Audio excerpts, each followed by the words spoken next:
Science 1 में हम अपना अगला टॉपिक देखते हैं, बरकी मकनातीसी अमाला, इलेक्ट्रोमैग्नेटिक इंडक्शन।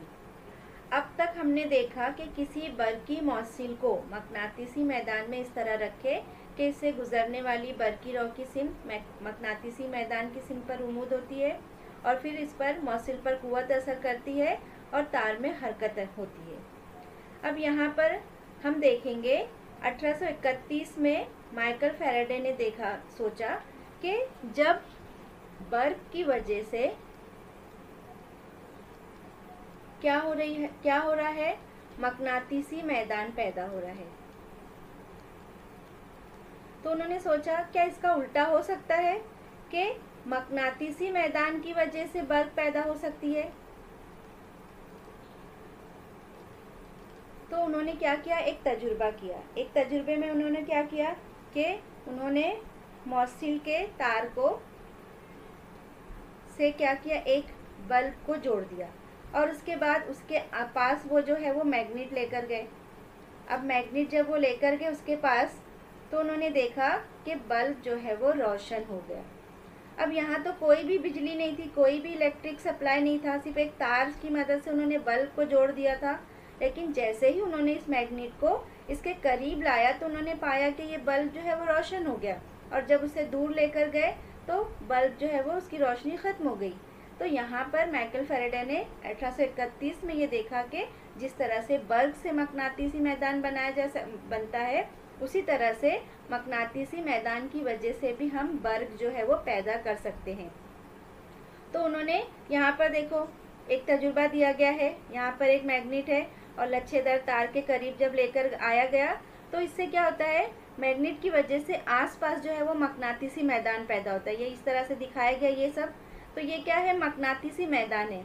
तो ये मकनातीसी मैदान की वजह से इस तार में जो है वो बर्फ पैदा होती है और बर्फ पैदा होती है तो इस तरह से ये इस तार मौसिल तार से बर्फ का बहाव होता है और यहाँ पर जो वोल्ट मीटर दिया गया है वहाँ पर उसमें हरकत पैदा होती है। तो इस तरह से ये बरकी मकनातीसी अमाला कहलाता है। तो हम बरकी मकनातीसी अमाला कह सकते हैं कि एक मौसिल के गिर्द बनने वाले मकनातीसी मैदान में तब्दीली लाने के असर से किसी दूसरे में बरकी रो हासिल की जाए तो उसे बरकी मकनातीसी अमाला कहते हैं। हमारा अगला टॉपिक है गैल्वेनोमीटर। बच्चों इसके पहले हमने देखे मुख्तलिफ, जब हमने तजुर्बात किए, जो एक्टिविटी हमारे उसमें दी गई थी, तो उसमें हमने देखा कि हम उसमें वोल्ट मीटर का इस्तेमाल करते थे और एक दूसरा एम मीटर का। ठीक है, तो इसी तरह से आपने बरकी मोटर जब हमने देखा तो उसमें भी हमने देखा कि इस आले का जो उसूल है उस पर भी एक बहुत से हसास आला है जिसमें वहाँ पर गैल्वेनोमीटर का इस्तेमाल किया गया, यानी कि इलेक्ट्रिक मोटर के अंदर जो है वो गैल्वेनोमीटर की मदद से जो बर्फ की पैमाइश की जाती है। तो जिस तरह से ये वोल्ट मीटर और एमीटर जो है वो बरकी मकनातीस यानी बर्फ नापने का आला है, इसी तरह से गैल्वेनोमीटर भी क्या है, एक बर्फ नापने का आला है। अब ये बर्फ नापने का जिसको जो है वो बर्फ की पैमाइश उससे हम हासिल करते हैं। तो अब ये गैल्वेनोमीटर में क्या है, मकनातीस के खुदबैंड के दरमियान हल्के को इस तरह रखते हैं कि वो गैल्वेनोमीटर के कर्स यानी डायल, ये जो दिया हुआ है डायल पर मौजूद इशारे से जुड़ जाए। जब बहुत ही कम यानी कि ये पैमाइश इसमें बहुत ही कम पैमाइश जब हमको नापनी होती है तो वहाँ पर हम गैल्वेनोमीटर का इस्तेमाल करते हैं। मसलन 1 मिली एम्पियर या उससे भी कम पैमाइश अगर हमको नापनी है बर्फ की, तब वहाँ पर हम गैल्वेनोमीटर का इस्तेमाल करेंगे।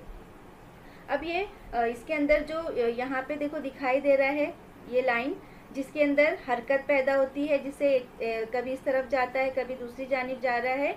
तो ये हरकत, इसकी बनावट कैसी होती है, इसके अंदर भी जो है वो मकनातीस लगा होता है। मकनातीस के खुदबैंड के दरमियान में जो है वो इसको रखा जाता है। तो जैसे ही इसके अंदर जो है वो बर्फ जो गुजरती है तो इसमें हरकत पैदा होती है। तो यहाँ पर जब बहुत ज़्यादा कम पैमाइश का हमको नापनी हो बर्फ की, तब हम ये गैल्वेनोमीटर का इस्तेमाल करते हैं। अब बरकी रो हल्के से गुजरे तब हल्का गर्दिश करता है, यानी कि जब हमने बताया कि यहाँ पर मकनातीस खुदबैंड है और जब यहाँ से करंट पास होता है, जब करंट का बहाव होता है, बर्फ का बहाव होता है, तब इसके अंदर जो है वो हरकत पैदा होती है। ये इस तरफ या बहाव इस तरफ होगा या बहाव दूसरी जानिब होगा। वोल्ट मीटर और एम मीटर भी इसी उसूल पर काम करते हैं। हमने देखा कि वोल्ट मीटर में भी जब बर्क का बहाव होता है तो उसमें हरकत पैदा होती है, एम मीटर में भी वही होता है।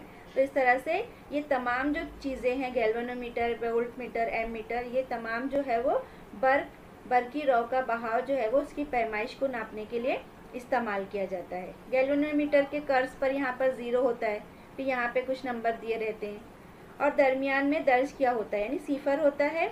और यहाँ पर भी वोल्ट मीटर और एम मीटर में भी सिफर होता है दरमियान में, और वहाँ पर भी डिफ्लेक्शन जो है वो हरकत जब पैदा होती है तो कम दिखाएगा उसमें या ज़्यादा की तरफ दिखाएगा।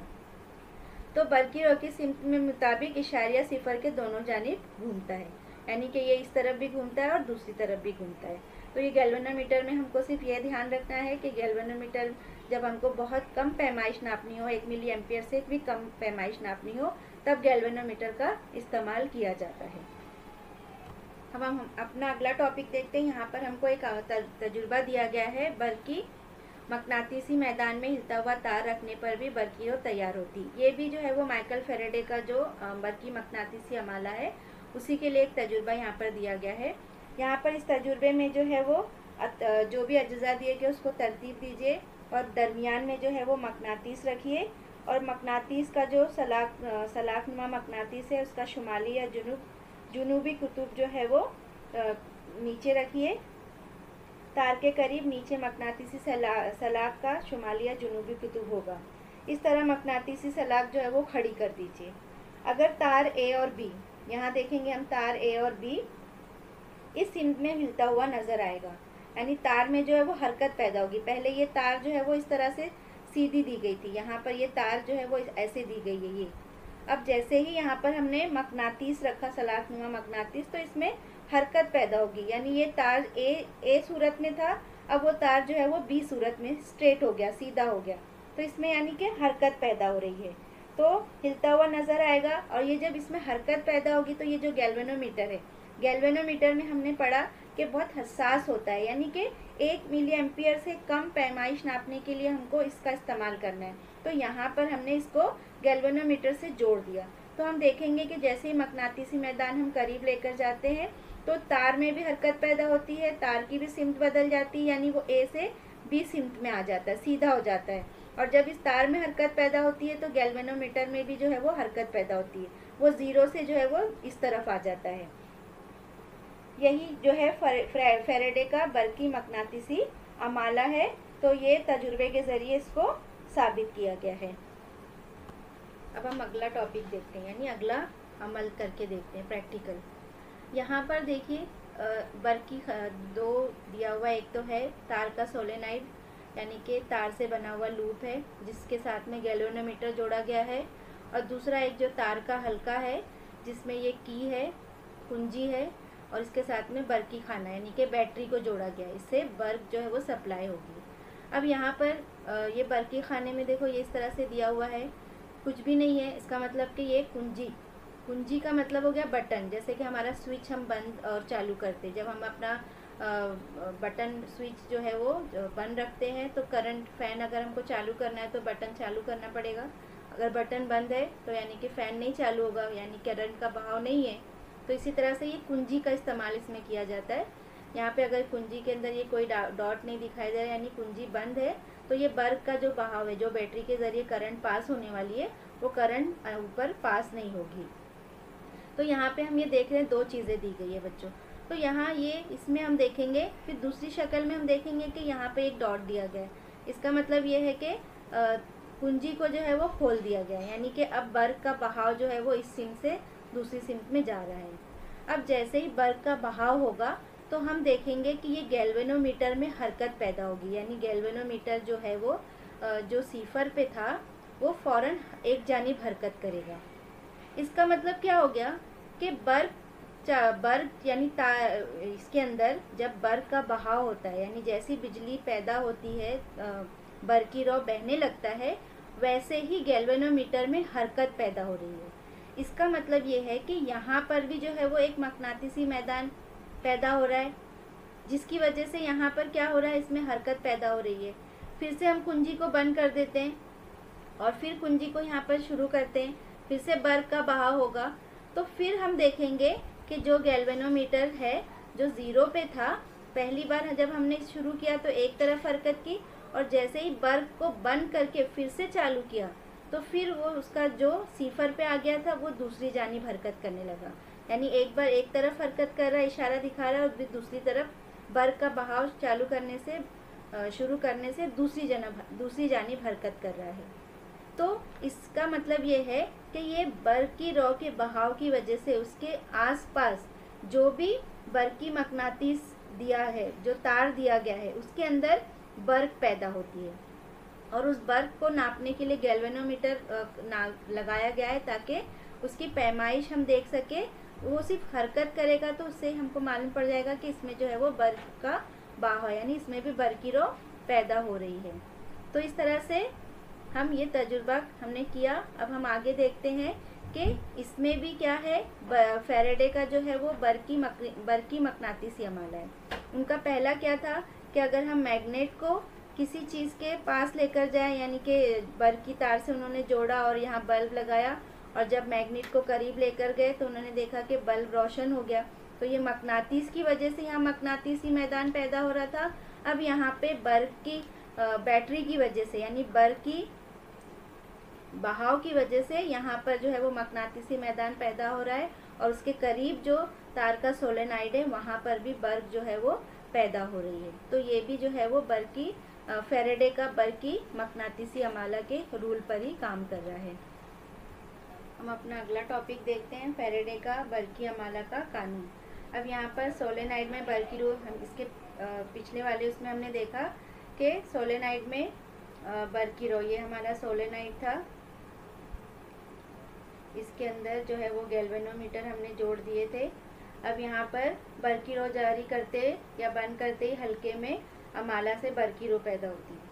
ठीक है, तो बर्की रो कम ज़्यादा करने से भी ऐसी तब्दीली नज़र आती है। यानी इसको अगर इसके पास जो बैटरी है और जो बना हुआ था इस तरह से, इसको अगर हम दूर लेकर जाएं तो भी इसके अंदर जो है वो कमी और ज़्यादा जाती मतलब या तो ये कम हो जाएगा या तो ज़्यादा हो जाएगा। तो ये सोलेनाइड के हल्के के सामने से हटाने से भी हल्के में अमाला से बर्की रो पैदा होती है।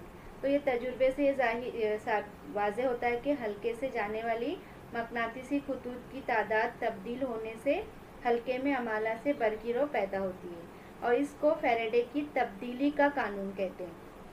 इसके पहले जब फैराडे ने अमाला का कानून बनाया था तो उन्होंने मकनातीस की मदद से उसे साबित किया था, तजुर्बा किया था कि मकनातीस की वजह से जो है वो बर्क पैदा की जा सकती है। लेकिन फिर बाद में उन्होंने क्या किया, बर्क के ज़रिए ही अमाला जो है वो पैदा किया, यानी कि आसपास उसके जो है वो अमाला की वजह से बर्क पैदा हुई, और इस सोलेनाइड के अंदर जो है वो बर्क का बहाव हुआ, जिसको हमने गैल्वेनोमीटर की मदद से देखा। तो इसलिए इसको तब्दीली का कानून कहा गया फेरे। और हल्के में पैदा होने वाली बर्की रो को तब्दील शुदा बर्की रो कहते हैं। तो ये फैराडे का बर्की अमाला का कानून है जो हमने मुख्तलिफ तजुर्बात के ज़रिए देखा। अब हम देखते हैं फ्लेमिंग के दाएं हाथ का कानून, फ्लेमिंग्स राइट हैंड रूल। अगला टॉपिक हम देख रहे हैं, यहाँ पर बर्की मौसिल में हल्के में अमाला बर्की रो ज़्यादा से ज़्यादा कब होगी। यानी हमने जो तजुर्बा करके देखा उसके अंदर वो जो हल्का बना हुआ है इस तरह का, उसके अंदर अमाला बर्की रो ज़्यादा से ज़्यादा कब होगी, यानी ज़्यादा बर्क का बहाव कब होगा। उस वक्त होगा जब बर्की मौसिल की हरकत की सिम मकनातीसी मैदान की सिम की उम्मीद होगी। यानी कि ये हमारा बर्की रो है और की रफ्तार है, और यहाँ पर ये इसका मकनातीसी मैदान का बहाव है। जब ये इसके ऊपर उमूद होगा यानी 90 डिग्री का जाविया बनाएगा, तो जब ये उमूद होगा तो तब्दील शुदा बर्की रो की सिम बताए, तब इसके अंदर क्या होगा, ज़्यादा से ज़्यादा बर्की अमाला बर्क पैदा होगी। और इसको बताने के लिए फ्लेमिंग के दाएं हाथ के कानून का इस्तेमाल किया गया है। ये इसके दाएं हाथ का कानून है। अब हम दाएं हाथ के कानून में देखते हैं, अंगूठा दिया गया है और इसकी दरमियानी उंगली दी गई है, पहली उंगली और दरमियानी उंगली। तो ये जो अंगूठा है यहाँ पर ये क्या करता है, बर्की रो की रफ्तार बताता है।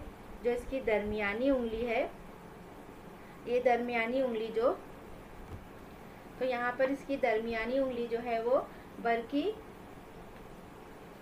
रॉ की सिम जाहिर करता है। यहाँ पर ये दिखाया गया इस तरह से, ये इसकी दरमियानी उंगली है। तो हम यहाँ लाइन से देखते हैं, इसका अंगूठा बरकी रॉ की रफ्तार है। इसके बाद में इसकी ये जो बीच की उंगली है मकनातीसी मैदान की सिमत है। इसके बाद जो दिया गया है मौसिल में पैदा होने वाली बरकी रॉ की सिम। तो ये चीज़ आपको याद रखना है कि यहाँ पर ऐसी हालत में अंगूठा जो है वो मौसिल के बरकी बहाव की सिमत है। पहली उंगली जो है अंगूठे के बाद जो पहली उंगली है वो मकनातीसी मैदान की सिम जाहिर करता है और दरमियानी उंगली जो है वो बरकी रॉ की सिम जाहिर करता है। तो इस कानून को फ्लेमिंग के दाएं हाथ का कानून कहते हैं।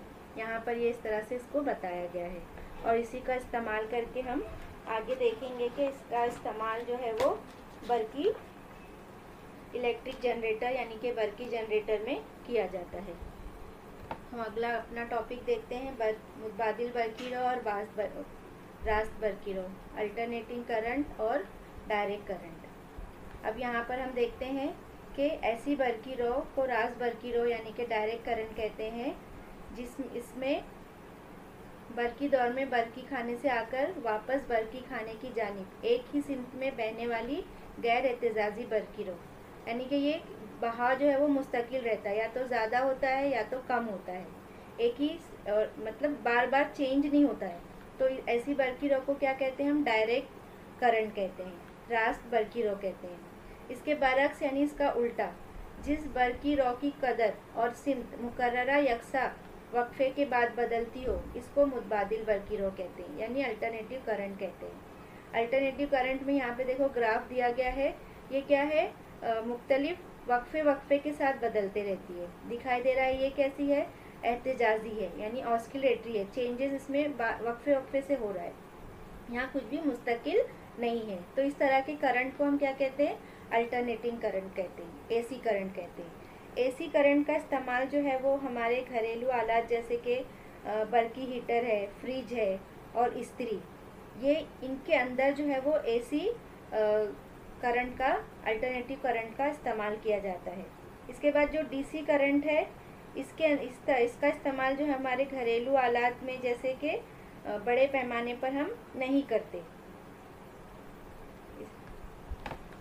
अब हम यहाँ पर देखते हैं इसका ग्राफ, रास्त बरकी रॉ का ग्राफ हम देख रहे हैं, या तो वो बहुत बढ़ रहा है, या तो एक मुस्तकिल है, या तो बढ़ता है या तो कम होता है, इसमें वक्फे से चेंजेस नहीं होते। अब यहाँ पर दिया गया है कि रास्त बरकी रॉ एक ही सिमत में बहती है, लेकिन मुतबादिल बरकी रॉ जो है वो वक्फे से तब्दील हो जाती है। अब हम देखते हैं कि भारत में बिजली पैदा करने वाले मराकज़ जो हैं वहाँ पर एक चक्कर यानी कि 1 सेकंड में यानी 0.02 सेकंड में मुकम्मल होता है। 50 चक्कर जो है वो 1 सेकंड में यानी कि 0.02 सेकंड में मुकम्मल होता है। तो मुतबादिल रॉ का तादुद यानी जो इसका बहाव है, इसका तादाद कितनी है? 1 सेकंड में 50 दौर यानी कि 50 चक्कर होता है।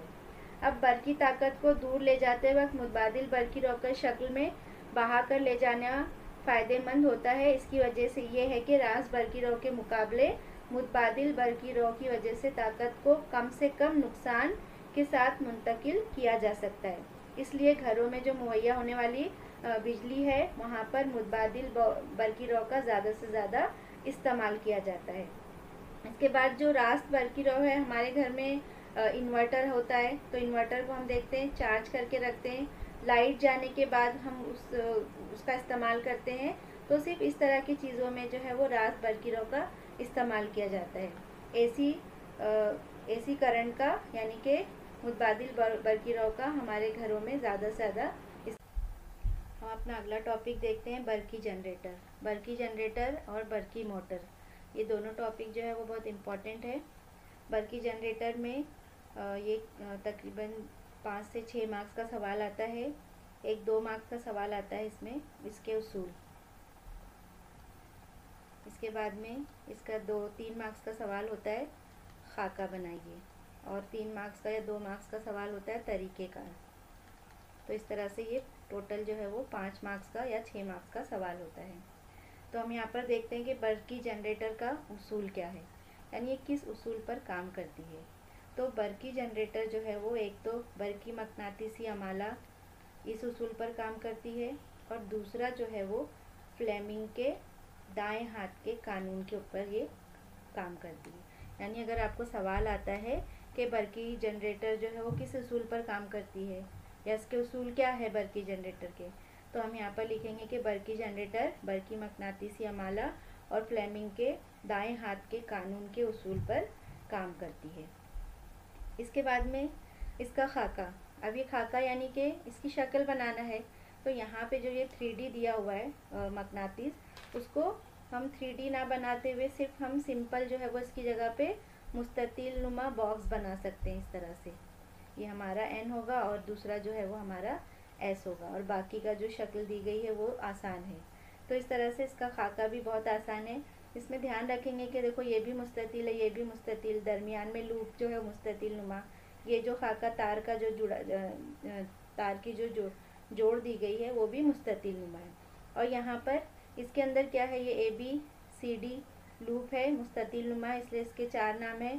फिर यहाँ पर R1 R2 है, B1 और B2। B1 और B2 क्या है, ये ब्रश है। इसके बाद R1 और R2 क्या है, ये स्प्लिट रिंग कहलाती है। तो इस तरह से इसका जो खाका वो जो है इसकी बनावट इस तरह से दी गई है। अब इसके बाद इसका तरीक़ेकार हम देखते हैं।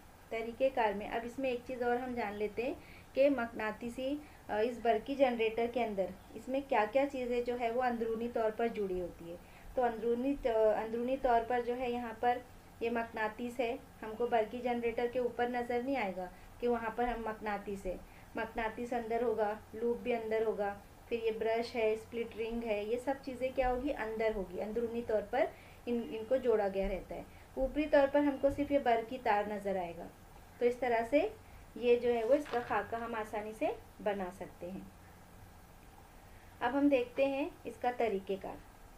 तरीक़ेकार में हम देखेंगे कि पहले हम क्या करेंगे, इस बर्की जनरेटर को क्लॉकवाइज घुमाएंगे। क्लॉकवाइज घुमाएंगे तो हम देखेंगे कि AB, यहाँ पे जो AB दिया गया है, दिख रहा है यहाँ पर एक एरो दिखाई दे रहा है आप लोगों को। तो ये एरो का मतलब है कि करंट यानी बर्की रॉ की जो सिमत है वो अंदर की तरफ है। अब हम यहाँ पर अगर फ्लेमिंग का कानून का इस्तेमाल करें तो ये इस तरह से बनेगा। यहाँ पे ये ऊपर ये जो हमारा बर्की रॉ की सिमत है, और ये दरमियान में जो है ये मकनातीसी मैदान है, और ये यहाँ पे जो दिया गया है वो क्या है, बर्की रॉ की रफ्तार है। यानी ये हमारा अंगूठा है, ये अंगूठा है, और ये हमारा जो है वो जो इस तरफ दिखा रहा है ये हमारी दरमियानी उंगली है। तो ये दरमियानी उंगली अंदर की तरफ दिखाएगा।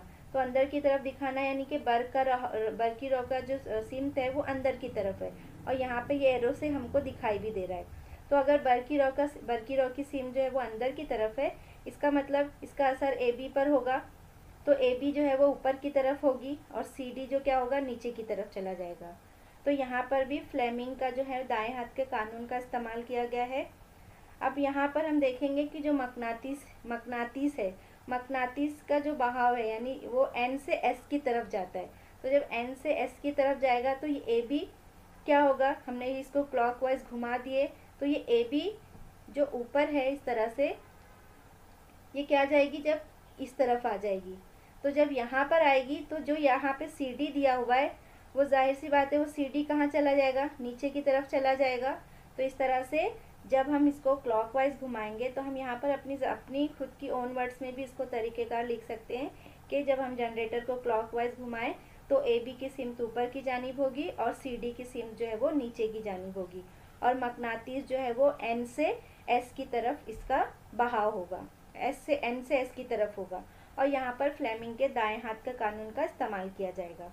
अब हम देखते हैं यहाँ पर किस तरह से ये काम करता है। तो A से करंट जो है वो A से B की तरफ जा रहा है, इसका मतलब AB ऊपर की तरफ है और CD नीचे की तरफ आ जाएगा। अब यहाँ पर हम इसको रफली ड्रॉ करके देखते हैं। ये AB से करंट यहाँ से जा रहा है, यहाँ से ये CD के पास चला गया। अब CD के पास आने के बाद यानी कि करंट A से बहा B की तरफ, B से बहा C की तरफ गया, और C से फिर D की तरफ गया। अब ये D से कहाँ पे जाएगा, ये D से जाएगा R2 में। देखो यहाँ पे ये D दिया हुआ है, ये डी से सीधा देखो वायर यहाँ से कनेक्ट होके हमको दिखाई दे रहा है कि ये सीधा R2 के पास गया। अब ये R2 से कहाँ जाएगा, ब्रश B2 के पास। तो ये यहाँ पे ये राउंड बना हुआ है, तो ये R2 से फिर B2 में आएगा। अब इसके बाद B2 से क्या करेगा, ये B2 में आने के बाद देखो ये तार यहाँ से जुड़ा हुआ है B2 के साथ में, तो B2 में जब आएगा तो B2 के साथ ये तार में इसका बहाव शुरू होगा, यानी फिर ये तार में आ जाएगा। और तार में आने के बाद फिर ये कहाँ जाएगा, ये इस तरह से बरकी खाना दिया हुआ है, यहाँ से गुजरते हुए देखो ये ऊपर की तरफ बता रहा है, यहाँ से गुजरते हुए B1 में आ गया। तो इस तरह से ये B1 में आ गया। अब B1 से कहाँ जाएगा, ये B1 से जाएगा फिर से ये R1 में, जो हमारे पास स्प्लिट रिंग दी गई है। तो ये R1 में गया। अब R1 में आने के बाद में फिर ये कहाँ जाएगा, यहाँ R1 में आ गया, ये यहाँ पे आ गया, और फिर वापस से ये ऊपर यहाँ आ जाएगा ABCD के अंदर, यानी फिर से लूप के पास आ गया, यानी फिर ये यहाँ से आ जाएगा ABCD से। अब फिर से यही हो गया, ABCD से आ गया, और फिर वापस से वो यहाँ ABCD के पास आने के बाद फिर से वो वहाँ पर ऊपर जो चला जाएगा दोबारा R2 के पास यहाँ पर। तो इस तरह से ये चक्कर जो है वो, ये बहाव जो है वो इस तरह से चलता रहेगा। तो यहाँ पर ये करंट जो है वो बार मतलब चेंज होता रहेगा, एक यहाँ से शुरू होगा, दूसरे के पास जाएगा, दूसरे AB के पास जा रहा है, AB से CD के पास, फिर CD से फिर वहाँ से यहाँ से तार के ज़रिए मुकम्मल करते हुए राउंड फिर से AB के पास। तो इस तरह से ये लूप जो है वो घूमता रहेगा। और ये कैसा है, ये यहाँ पे इसका करंट का बहाव कैसा है, तब्दील होता रहता है। तो इस तरह से यहाँ पर ये इसका आधा चक्कर मुकम्मल हो जाएगा, यानी इसका ये आधा चक्कर मुकम्मल हो गया। अब हम आगे देखेंगे कि इसका आधा चक्कर और मुकम्मल किस तरह से, यानी एक चक्कर ये किस तरह से पूरा करता है। तो यहाँ पे आपको ये समझ में आ गया होगा बच्चों कि ये यहाँ पे आप लिखेंगे कि एक करंट जो है वो बर का बहाव A से B की तरफ, B से C की तरफ, फिर C से D की तरफ, और D से फिर R2 की तरफ, R2 से B2 की तरफ, B2 से फिर तार में, तार से फिर से B1 में, और फिर B1 से R1 में, और R1 से फिर ये लच्छे के अंदर, यानी ABCD लच्छा, और फिर वापस से ये R2 में आ जाएगा। इस तरह से ये घूमता ही रहेगा। तो इस तरह से ये इसने अपना आधा चक्कर क्या किया, मुकम्मल कर लिया। अब जब ये आधा चक्कर मुकम्मल कर लेता है तो देखो यहाँ पर ये जब घूम रहा है तो CD जब नीचे आ गया और AB ऊपर आ गई, तो क्या होगा, दूसरे चक्कर में क्या होगा, AB की जगह CD आ जाएगा, और ये CD की जगह घूम के AB आ जाएगा। यहाँ से ये AB यहाँ से गया, CD यहाँ से नीचे की तरफ आया, तो जाहिर सी बात है यहाँ पे ये CD आ जाएगा और इसकी जगह पर AB आ जाएगा। तो इस तरह से दूसरे चक्कर में इसका जो करंट का जो बहाव है, बर्क का जो बहाव है वो CD की तरफ होगा। जैसे कि हम आसमानी झूले में बैठते हैं बच्चों, आसमानी में झूले में हम क्या देखते हैं, एक बार हम ऊपर की तरफ जाते हैं, फिर नीचे आते हैं, फिर ऊपर जाते हैं, फिर नीचे, इस तरह से हम चक्कर वहाँ खाते रहते हैं। तो इसी तरह से ये बर्की जनरेटर का जो सर्किट है अंदर अंदरूनी तौर पर, ये इसका आधा चक्कर इस तरह से मुकम्मल होगा, फिर आधा चक्कर जो है वो CD से AB की तरफ आएगा, और फिर से इस तरह से ये चक्कर चलता ही जाएगा। और ये यहाँ पर बल्ब की जो सिमत है वो हमेशा तब्दील होती रहती है, तो इसके लिए यहाँ AC करंट का इस्तेमाल किया जाता है, इसलिए इसको AC जनरेटर कहा जाता है। तो अब हम देखते हैं आगे इसके आधा चक्कर। अब हम देखते हैं आगे आधा चक्कर। देखो यहाँ पर शक्ल में, यहाँ AB की जगह, पहले यहाँ AB था तो AB की जगह CD ने ले लिया और CD की जगह AB ने ले लिया। तो हम यहाँ पर देखेंगे इसका मतलब कि CD ऊपर आ गया और AB कहाँ चला गया, नीचे चला गया। CD जो है वो ऊपर की तरफ हो गया और जो AB है वो नीचे की तरफ जाएगा। अब यहाँ पर नीचे की तरफ चला जाएगा तो फिर से ये जो लूप है वो अभी भी क्लॉकवाइज घूम ही रहा है।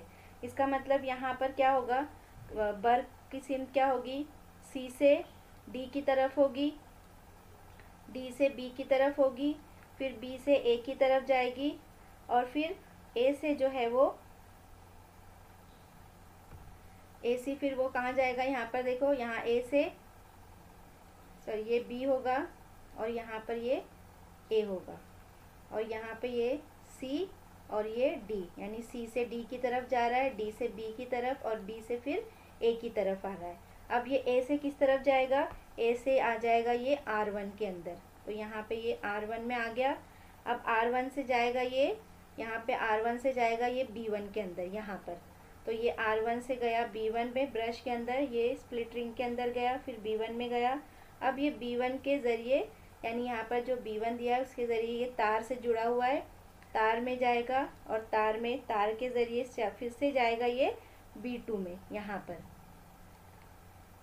यहाँ B2 में आ गया और B2 से फिर यहाँ ये आ जाएगा हमारे पास, फिर से B2 से आ जाएगा R2 में। यहाँ पे B2 से ये R2 में आ गया और फिर R2 से जाएगा ये फिर से दोबारा R1 में, सॉरी B2 से R2 से जाएगा ये ABCD में, यानी फिर से ये लूप के पास आ जाएगा और फिर यहाँ से ये दोबारा R1 में आ जाएगा। तो इस तरह से ये क्या होगा, ये करंट ये ऐसे ही घूमता रहेगा लूप। तो ये बर्की रॉ की सिमत कैसी होगी, हमेशा तब्दील होती रहेगी, यानी कभी ए से बी की तरफ होगा, कभी सी से डी की तरफ होगा। तो इस तरह से ए से बी, बी से सी, सी से डी, या कभी सी से डी या डी से बी या बी से ए। तो इस तरह से ये क्या होगा, ये कंटिन्यूस घूमता रहेगा। और जब ये घूमता रहेगा तो यहाँ पर जो इसका लूप है, लूप के अंदर जो सिमत दी गई है वो भी तब्दील होती रहेगी। तो यहाँ पर बर्क की सिमत हमेशा तब्दील होती रहती है, इसलिए इसे एसी जनरेटर यानी कि मुतबादिल बर्की रॉ का जनरेटर कहा जाता है। क्यों कहा जाता है, क्योंकि हमने देखा कि इसके अंदर जो बर्क है वो हमेशा तब्दील होती रहती है, इसलिए इसको एसी जनरेटर कहा जाता है। तो यहाँ पर हमारा ये बर्की जनरेटर जो है वो मुकम्मल होता है।